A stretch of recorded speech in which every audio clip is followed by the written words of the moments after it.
Our son Stuart was slowly developing compared to other kids, and the eventual diagnosis that he had muscular dystrophy, Duchenne. These boys knew that, or most of them knew that they weren't going to have long lives. When he had the operation on his back, he said to me that, it'll give me more time, Mum. I asked the GP, what do you think it might be? And he said it might be muscle weakness. And I Googled it, and the first thing that came up was Duchenne, and he ticked every box. And I said, don't Google things like that, and sort of dismissed it myself. I looked again, and then, sort of burst into tears, really. It was obvious that that's what he had. It was tough, and it took us a while to come to terms with.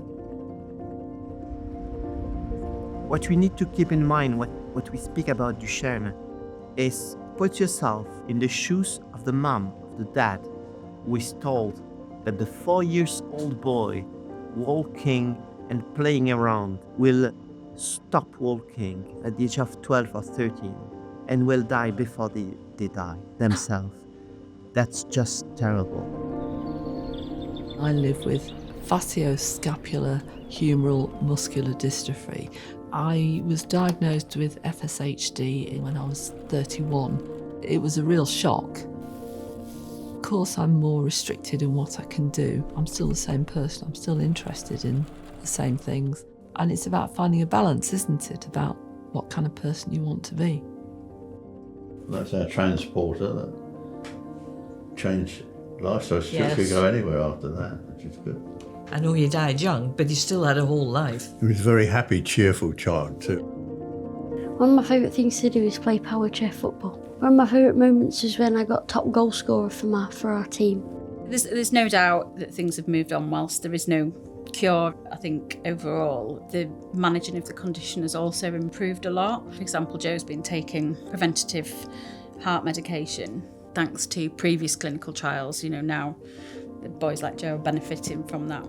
What we have to do is year by year to try to push back this time, this life expectancy limitation for these patients. We have learned how to manage on a daily basis Duchenne by prescribing steroids, by standard of care, by the work of the multidisciplinary team.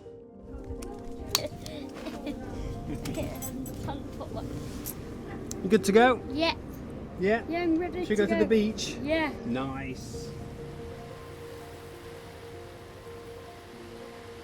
I really wanted to be able to drive independently, and it was actually at an MD UK meeting where I met someone else who explained to me about her wheelchair accessible vehicle. I can now drive independently, which has a huge impact on quality of life.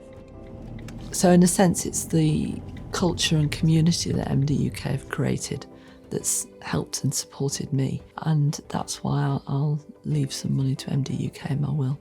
None of this is possible without funding. So we need certainly the involvement of charities like MD UK to fund the research. We have left a gift to MD. We need a cure. That doesn't happen overnight. We know that the money will be used to support families, to provide equipment, to give advice on benefits. There's a whole raft of ideas that will help families in the future. In the future, I'd love to travel to places that I've always wanted to go that I've not been to yet, like Hawaii or somewhere. About the furthest place away that we could possibly go. One of the very reasons we're happy to support this particular campaign is it gives a lasting memory of Stuart, the impact it made on his school friends. All the people that supported us through his life.